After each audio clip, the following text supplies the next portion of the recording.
Hello and welcome to the Film Pulse Podcast. This is episode number 415. My name's Adam Patterson. With me today we've got Kevin Rakestraw. Hey, Kevin. Hello. How's it going? It's going all right. Nice. How are you? Doing pretty well. I can't complain. Wonderful. This week on the show, we have two exciting reviews for you with Fear Street Part 3, which is 1666, and we also have Pig, the new Nicolas Cage film. We'll also be going over some we're watching on the watch list and then going over this week's new releases in theaters, VOD, and Blu-ray. Thank you so much for joining us this week. Please remember to review us on iTunes if you get a moment. That would be extremely helpful.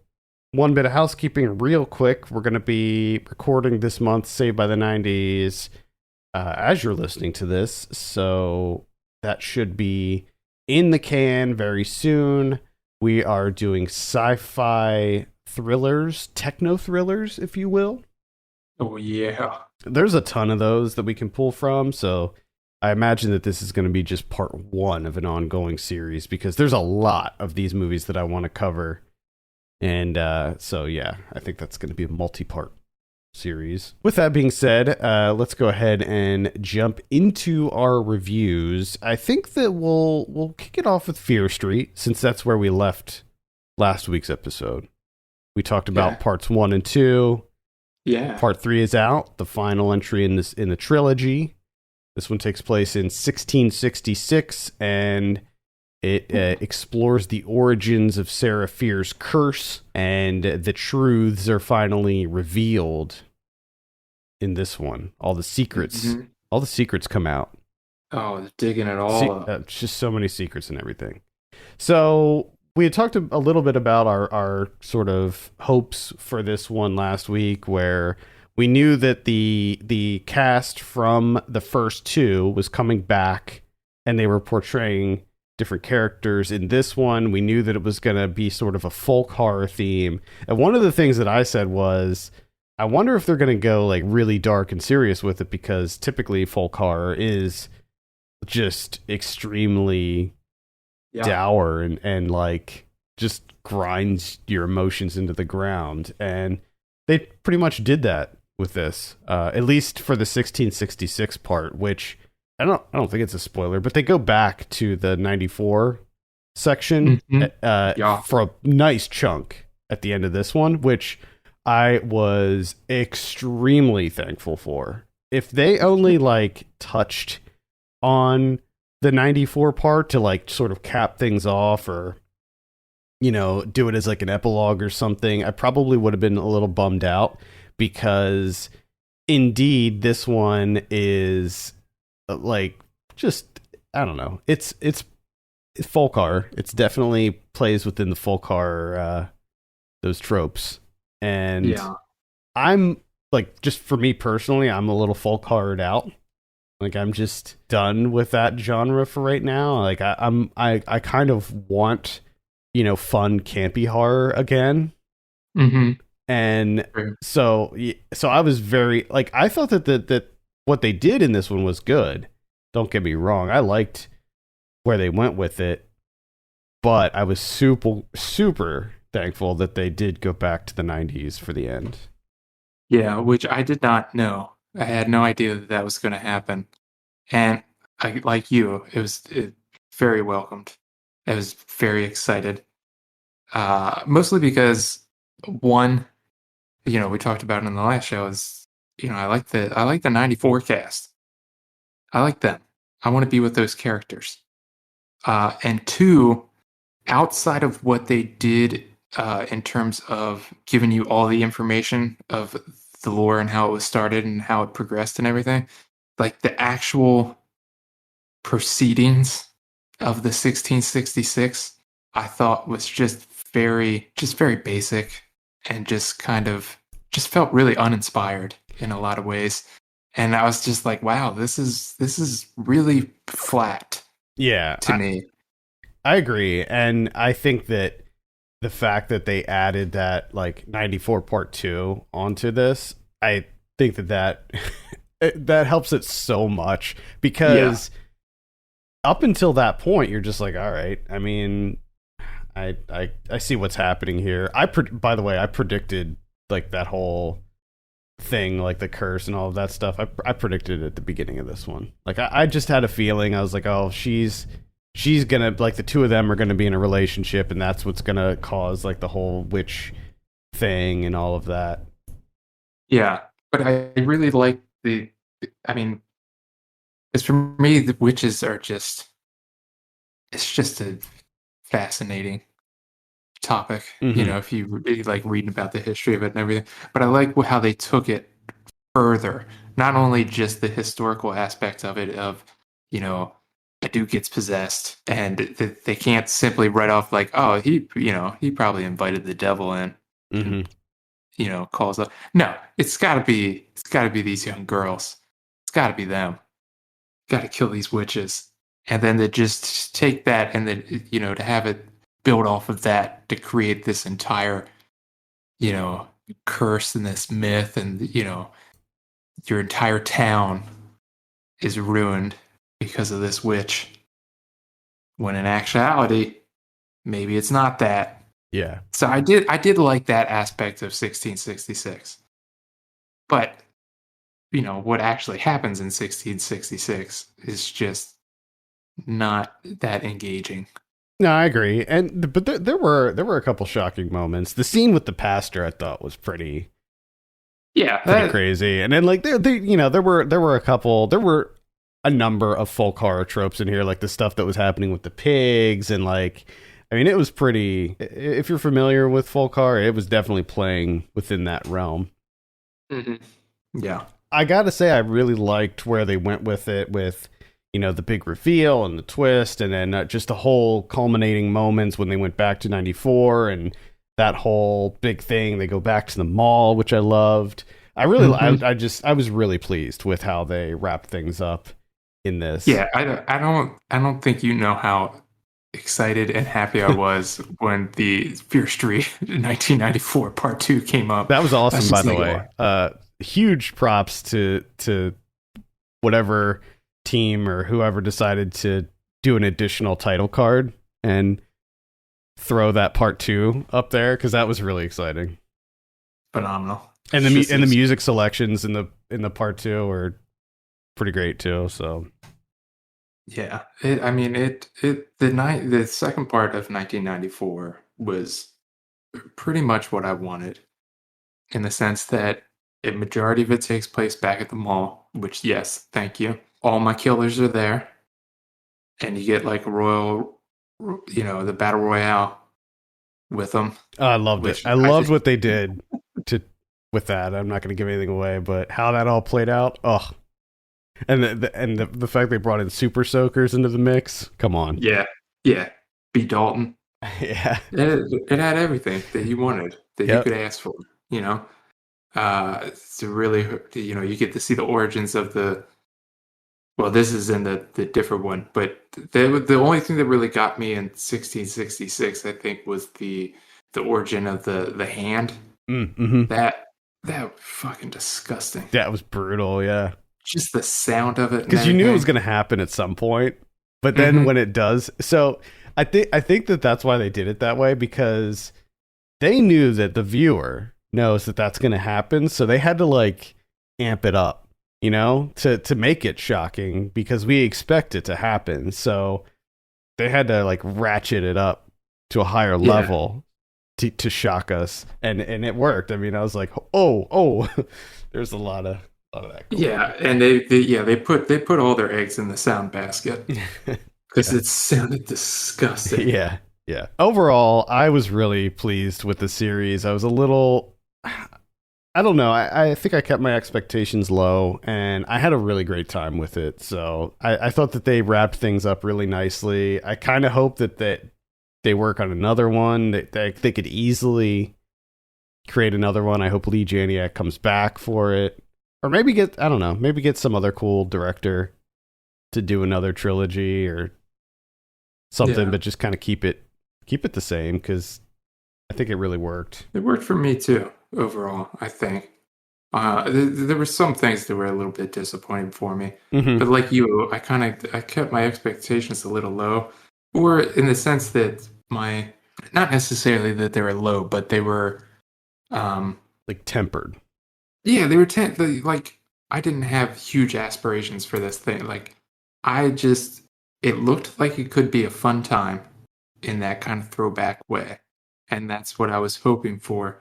And I think for the most part, majority of it, it delivered on that. Yeah, completely agree. I had some gripes here and there, but overall, I thought that yeah, it was pretty successful. So again, Fear Street is all three parts are on Netflix, so you can watch them right now. Transitioning from that to a movie that is not so fun No, not fun is at all. Pig. Now, this is directed by Michael Sarnowski, and I have a synopsis here. A truffle hunter who lives alone in the Oregonian wilderness must return to his past in Portland in search of his beloved foraging pig after she is kidnapped. Now, a lot of people are talking about Nicolas Cage's role in this, saying that this is potentially another Oscar for him. I would agree with that. I think that the thing about Nicolas Cage is he's always good. Like, he's never not good. It's just that the roles that he has are sometimes not good, or the movie or the script or whatever. Yeah, but even then, I mean, he always gives 110%. Like, yeah, I mean, he cranks it out. And plus, he's in like 35 movies a year. So, I mean, the dude is just a machine, and he is a tremendous actor. And I think that I think he does deserve another Oscar. And I think that this could be it for him. I hope it is, because I think he does such an incredible job in this. Like, this is a really nuanced role for him.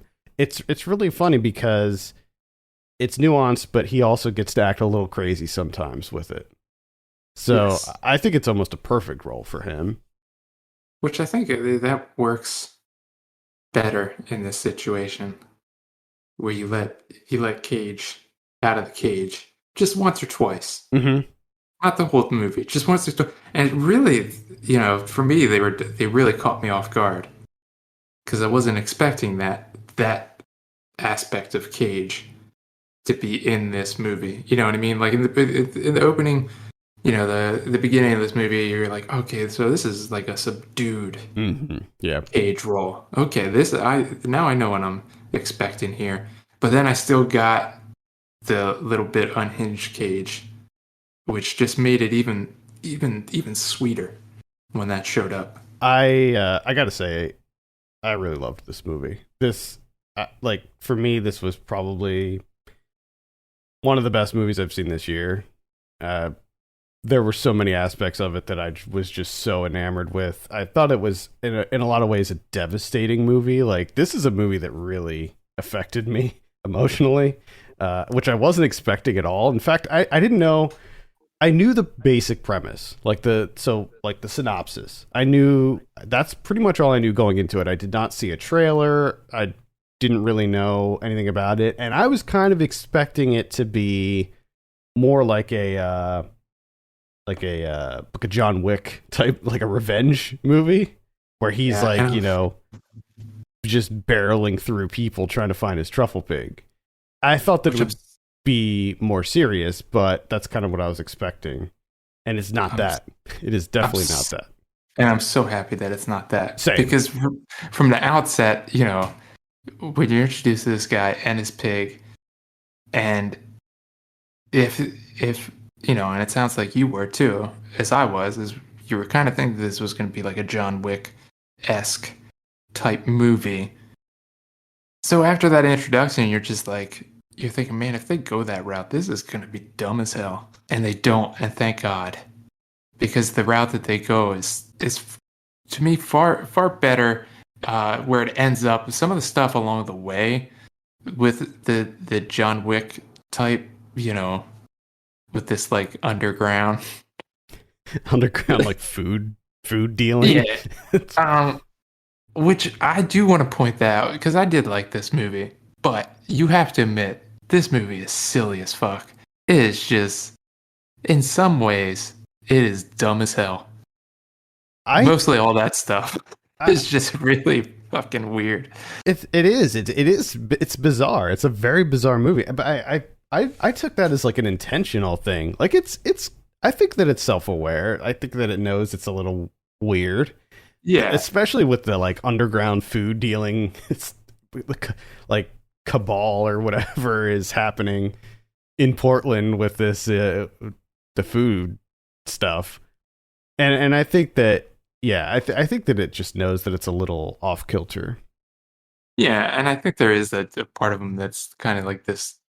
I'm hoping it's like a tongue-in-cheek kind of ribbing of that area, and how into things they can be. Yeah, I mean certainly like I think that a good example of this is the scene in the restaurant when they go to that like really high end restaurant and they're presented with that like ridiculous meal. Yeah, And that whole sequence, that was my favorite sequence in the whole movie, where he just the chef sits down, and just for some context, like this guy on their journey to find this pig, they find out that this chef at this really high end exclusive fancy restaurant, he may know who took the pig. And so they get a reservation. Nicolas Cage is talking to the guy, and what he does, what he says to this guy, and like how he just like systematically breaks this man down into like his like it's like he's deconstructing him like all of those fucking deconstructed meals. It's like he deconstructs people's personalities and just breaks them down into their like simple ingredients. And he does that several times throughout the movie, and I freaking loved it. But my favorite was with this guy, how he just like reduced this man to like a sniveling little baby. yeah, but the aspect of this that I really really like, and I find really interesting, is that he does that, but with the information that he's using, he's kind of just really showing this guy like, the this is who you wanted to be. You know what I Mm-hmm. mean? Like he's using positive Right? information Yeah, in a way to kind of wreck the guy from the inside. yeah, and that's the thing is that there's this little bit of like it's almost like a wholesome quality where. Hmm.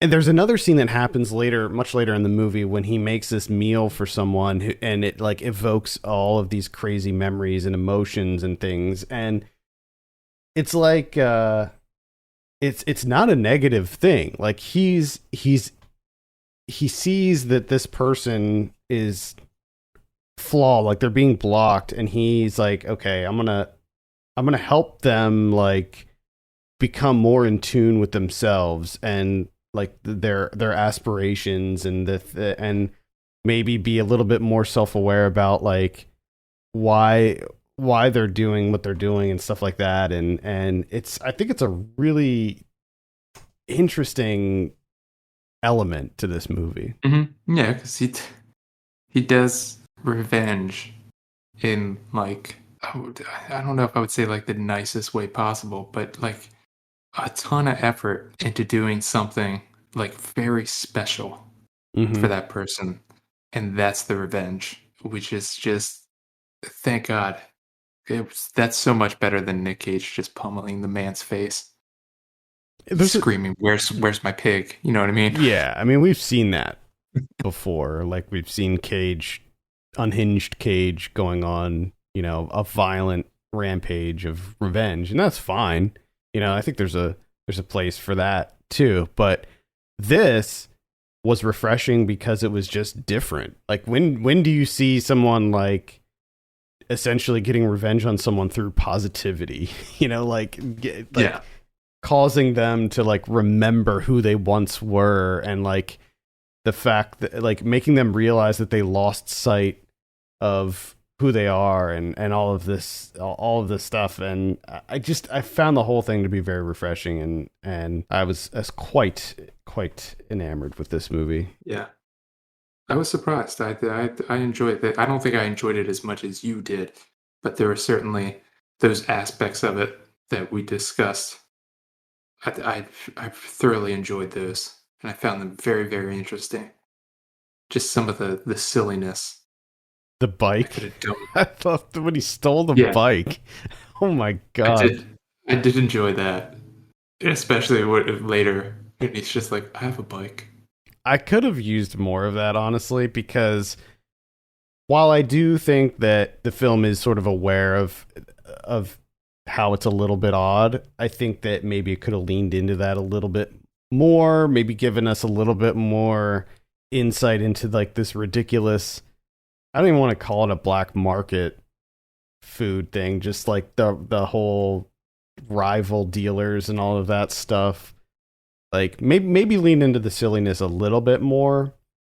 I think that might have been difficult to sort of balance that because it is a very emotionally charged movie and it deals with a lot of really heavy subject matter. I mean, essentially the whole thing is about like loss and grief and dealing with these subjects, and so it's not a happy movie overall, but there's just like these little glimmers in it, and I think maybe I could have used a little bit more of that. But yeah, it was definitely a surprise, I will say. Yeah, I really enjoyed I it. was I was not expecting this movie to A, be that good, honestly. And secondly, I wasn't expecting it to pack that emotional punch. Mm-hmm. You know what? You read that, like, I've heard about this movie from like 2 years ago or something like that, where it's like, oh yeah, Nicolas Cage is going to try and find his truffle pig. Can't wait for that one. I am not expecting that to have like any poignancy to it whatsoever. I like the That's look all too. me. I think it was well shot. I like the kind of everything about this movie feels very rustic. It has a very rustic vibe. I could use two things. One is subtitles. For the love of fucking God. I hate that new thing with movies. Like everyone just mumbles, talks very quietly. There's no subtitles. This movie also does suffer from the whole, someone says something and Yeah, I no one says anything for like There- 6 seconds. there's this one scene where he goes to see this, I guess it's his old restaurant, and there's a baker there, and I guess she used to work for him or something, and they have this conversation, and that whole conversation I was like, oh boy, Kevin's not gonna like this interaction because it is frustrating.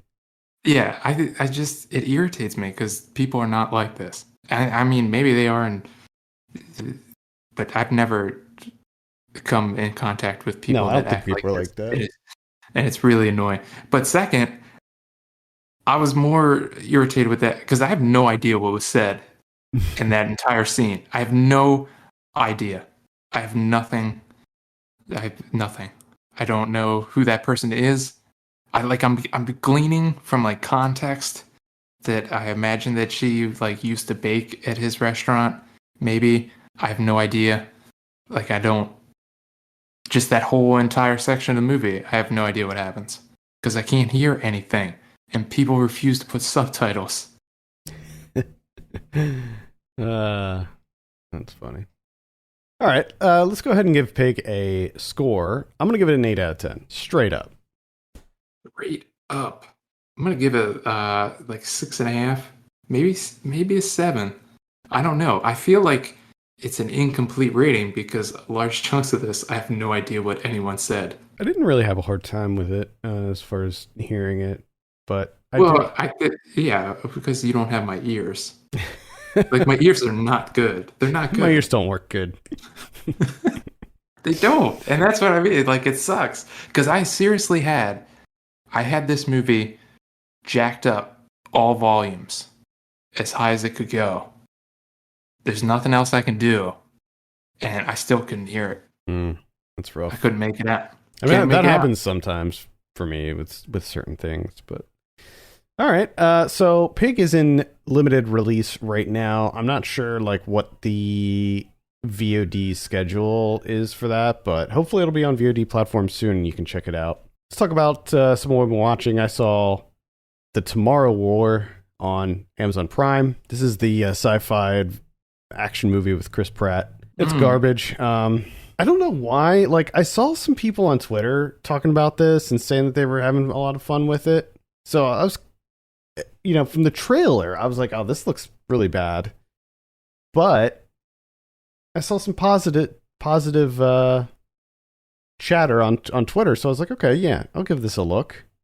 Didn't really have anything else to watch, so I watched it, and it's bad. It is not a good movie at all. Mm.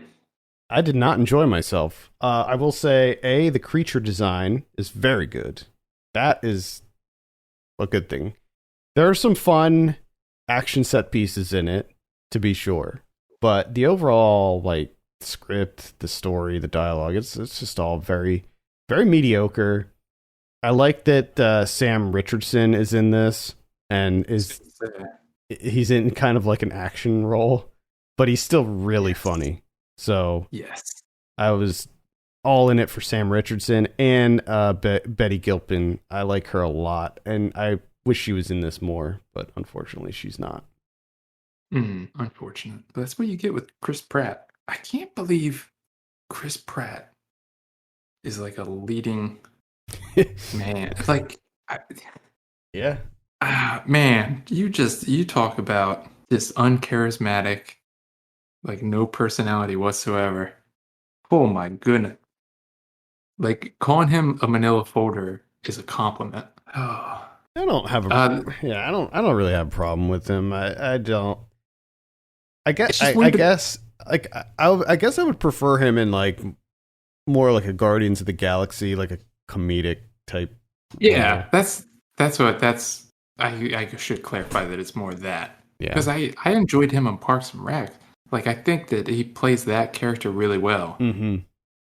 But as like a straight laced, serious like leading man, no, goodness, Yeah. no, absolutely not. The only other thing I saw was Barb and Star go to Vista Del Mar. Nice. This was recently put on Hulu. You can watch it for free on Hulu. So, of course, I jumped at that opportunity. I need some stupid comedy in my life. Oh yeah. And it delivered on that. It is dumb as hell. And I'm so thankful for how dumb it is. And it just continues being dumb for the entire runtime.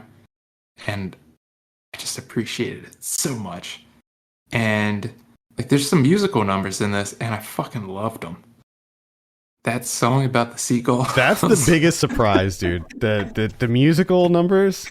That's the biggest surprise of this movie, and it was so good. Especially the seagull one. I was actually like, I Ja- like this song. I genuinely like this song. Jamie Like Dornan and the Seagulls. yeah, I'm like, if you put that on my phone, I would listen to it at work without a doubt. I mean, just the what was it, Talking Club? It's just dumb as hell, and I love it. Hot Dog Soup. I mean, just so many aspects of this movie are just fucking ridiculous, and I loved it. Mm-hmm. Such a good time. Just a good time. It's way weirder than I expected. Like Yeah, they get really kind of absurd with it at times, and that was kind of a surprise. but I also really enjoyed this because they really capture this um kind of like small town, this white woman being afraid of like anything like outside of their small town. Mm-hmm. Like I worked with a woman like this where like every city's just like if you tell her that you're going to a city, she just assumes that you're going to be mugged. And I'm talking like any, it could be Lancaster. Like they like and even like a little tiny city, you're just going to be mugged or murdered.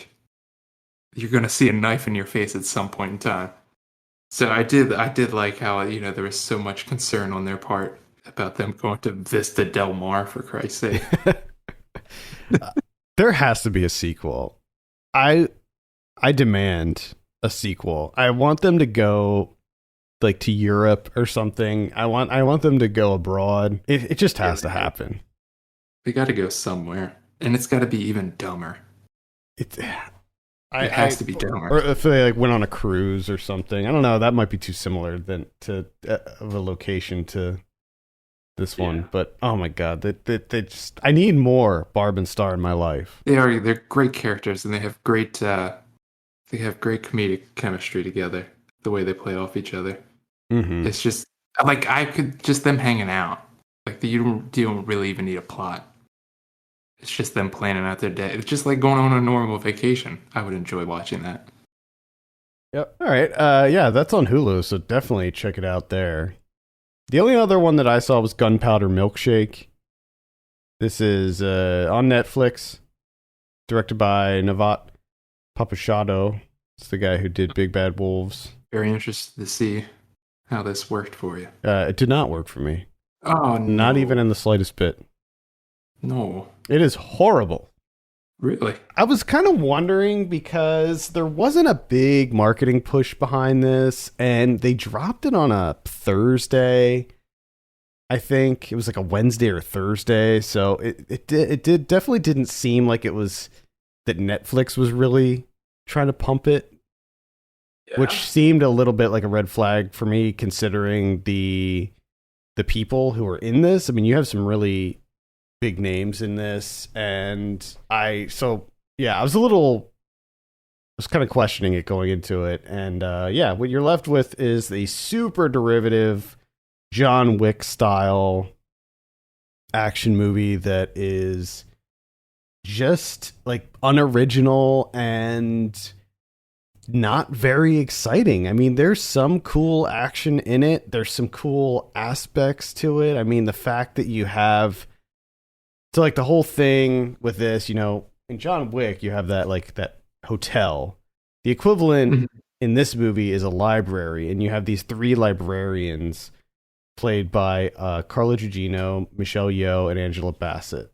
And they're like these badass librarians who all the books have like guns and knives and like gold bars and stuff in them. Mm-hmm. And that's cool. And we do get to see those three kick some ass, which I liked. Angela Bassett wields dual hammers and just hammers people to death.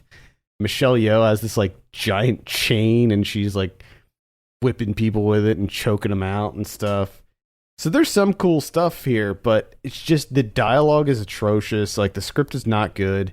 It feels very not only just John Wick, but like very Tarantino-esque, and not in a good way. The visuals are very extreme. Everything looks like a very stylized set, and everything is neon. So there's like this, everything is like pink and purple and blue, and the style didn't necessarily work for me either, because that all felt tired and kind of dated. Yeah, it's just not good, man. I can't recommend it. Well, and I'm really disappointed. Like, I like everybody involved in this. Paul Giamatti's in it. He's awesome.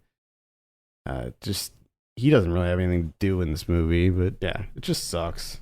I like Karen Gillan too. I like everybody. Yeah, that's why I was kind of interested in this movie. But yeah, you would not like it. Don't watch it. I'm never going to watch it. Yeah. In my life. All right, let's take a look at what we have coming out in theaters this week. We got Snake Eyes, G.I. Joe Origins. Snake Eyes. Yeah. You excited for this one? I forgot that this was happening. It's definitely happening. It is a thing. It's happening. Snake Eyes. Wow. Who directed this? This is directed by Robert Schwenke. Okay. So he's the guy who did Red and R.I.P.D. and the Divergent movies. The Time Traveler's Wife. Yeah, Time Traveler's Wife. Classic. I mean, this is one that I will not see in the theater, but I'll probably... Well, I guess I will. If it gets good reviews, maybe I'll give it a look in the theater. But it's like 99% sure it's not going to get good reviews. Oh my god, dude, it's 2 hours long too. 2 hour long. Well, the funny thing is, Snake Eyes, the character, A, wears a helmet the whole time, and B, doesn't talk. So, and it looks like this guy is never wearing a helmet and always talking. This is how it comes to that. You know what I Yeah, mean? This yeah. is going to show At the end. what was it? What was it in his life that made him decide to wear a helmet and never talk again? Yeah, yeah. At the end of it, it's gonna be. Yeah. I do like that Samara Weaving is playing Scarlet. I think that's cool. Not cool enough for 2 hours of my time. No, no, no, certainly not. Also in theaters, we have Old. This is the new M Night Shyamalan movie. Oh yeah, I'll check this out. yeah, definitely. I think it looks like it could be cool. I'm not. I'm not necessarily an M Night Shyamalan apologist, but I do think that he's had some good stuff. Like I thought The Visit was pretty good. I enjoyed The Visit, except for the rapping. Mm-hmm. It was an odd choice and Agree. just completely unnecessary. Uh, but the thing with M Night is, I feel like for me, his movies always seem interesting. Like I'm Mm-hmm. always intrigued. Now, whether they work out or not, there's only one way to find out. Yeah. But I'm always interested. Yep. Those are the big ones in theaters. On VOD this week, we have on the 20th, Room 9. We have, and then on the Room 9 is a horror movie from the looks of it. On the 21st, we have Troll Hunters Rise of the Titans. That's on Netflix, animated film. On the 23rd, we have Mandibles. This is the new Quentin Dupieux flick. Yes. I imagine this is the one that we'll be covering next week. Please. Well, it's a pretty wacky movie. We got Mama Weed, which looks like it could be pretty good. Isabelle Huppert. Bankrolled is going to be on Netflix. Looks not great. The Last Letter from Your Lover is also going to be on Netflix. Midnight in the Switchgrass is also coming out. That's with Megan Fox and Emil Hirsch, Lucas Haas. Jolt is going to be on Amazon Prime. It looks like a action movie with Kate Beckinsale. Yeah. Settlers is going to be out. That's an IFC one. This is a sci-fi thriller. This looks good. I'm interested in this. I'm going to check this one out. It's with Brooklyn Prince, Sophia Boutella, Johnny Lee Miller, and it's about it's these settlers on Mars, and some shit goes down. Mm-hmm. So I'll be checking that one out. On Blu-ray this week, we have The Wraith from 1986. This is a collector series. I would absolutely recommend checking this out. I just saw this movie not too long ago for the first time. It's with Charlie Sheen, Nick Cassavetes. Really fun 80s campy movie. All right. Looks like they're re-releasing the old G.I. Joe movies, the live action ones. Oh, you got it. Yeah, you got to take advantage of Snake Eyes. Mm-hmm. Mm-hmm. Hitting theater, Snake Eyes. I guess they think that everybody forgot that the G.I. Joe movies are garbage. Dead and Buried is coming out on 4K. Yeah, buddy. Yeah. Blue Underground is releasing that. That's a good one. Mm-hmm. Eight-Legged Freaks from 2002 is coming out. Oh, yeah. Probably wouldn't recommend that. Spiral from the Book of Saw is coming out. That's the new one. Little Big League from 1994. That's going to be one of the Shout Selects. I really like the movies that they choose for that label. Let's see what else we have here. A Stranger is Watching from 1982. Siege from 1983. The Go-Go Boys. The inside story of Canon Films is coming out.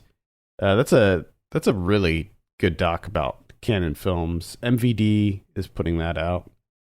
Skinned Deep from 2004. Let's see. There's like 5 editions of Spiral that are coming out too. There's like a steel book. There's a whatever thing. It's ridiculous. Sniper from 1993 getting a new Blu-ray release. Jacob's Wife from earlier this year is coming out. If you have Shudder, you could check it out on Shudder though. I'd probably recommend that. Looks like they're re-releasing all the Saw movies for like the 8th time. Mm-hmm. Initiation from earlier this year. Held.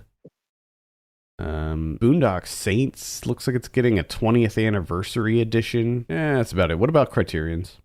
Oh, we got one. and that's the scene from 1969, Jacques Deray. This was, I'm pretty sure this is the movie that was later remade as The Swimming Pool, which I did see. I didn't see the original. I didn't see this one. I did see The Swimming Pool. But this is a new 4K digital transfer. Oh boy. With all, yeah. Watch out now. All right, cool. I think that's going to do it for this week. Thank you so much for listening. You can send us your questions and topics to podcast@filmpulse.net. You can follow us on Twitter @filmpulsenet and @filmpulsekevin. And if you have a minute, consider reviewing us on iTunes. We'd appreciate that very much. For Kevin Rakestraw, my name's Adam Patterson. We'll see you next week.